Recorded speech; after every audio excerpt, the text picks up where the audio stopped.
এটা তো ছোটোবেলাকার অভ্যেস। মেয়ে সারাদিন বাবার উপরে অত্যাচার চালায়। বাবা একটু শুয়ে থাকলেই ও সেটা খেলার মাঠ বানিয়ে ফেলে। কখনো পিঠের উপরে বসছে, আর কখনো পেটের উপরে লাফাচ্ছে। কখনো আবার চুল টেনে বলছে, পাপা ওঠো, খেলা করবো তো। আর পাপা পাপা শুধু হাসে, মাঝে মাঝে বলে, আরে ব্যথা লাগছে তো ছাড়ো। কিন্তু সেই কথার কোনো দামই নেই। আমি অবাক হয়ে ভাবি, যে মানুষটাকে সবাই এত সম্মান করে, সেই মানুষটা নিজের মেয়ের কাছে সবচেয়ে বেশি অসহায়। কিন্তু মজার ব্যাপার জানো, আমি শুধু একবার বলি হোমওয়ার্ক শেষ হয়েছে, অথবা এবার নিচে নামো, ব্যাস, যে মেয়ে 1 মিনিট আগেও বাবার পিঠের উপরে রাজত্ব করছিল, সে সেই মুহূর্তের মধ্যেই ভদ্র মেয়ে হয়ে যায়।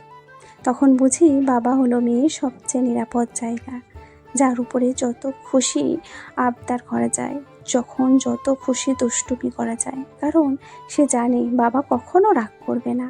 আর মা হলো সেই মানুষ যাকে একটু হলেও সমীহ করে চলতে হয়। সত্যি বলতে মেয়েরা তার বাবাকে বেশিই ভালোবাসে, আর বাবারা সেই ভালোবাসার কাছে স্বেচ্ছায় হার মেনে নেয়। কেমন লাগলো বন্ধুরা তোমাদের এই কথাগুলো? যদি ভালো লাগে থাকে এবং ভিডিওটা ভালো লেগে থাকে, অবশ্যই একটা লাইক দিও।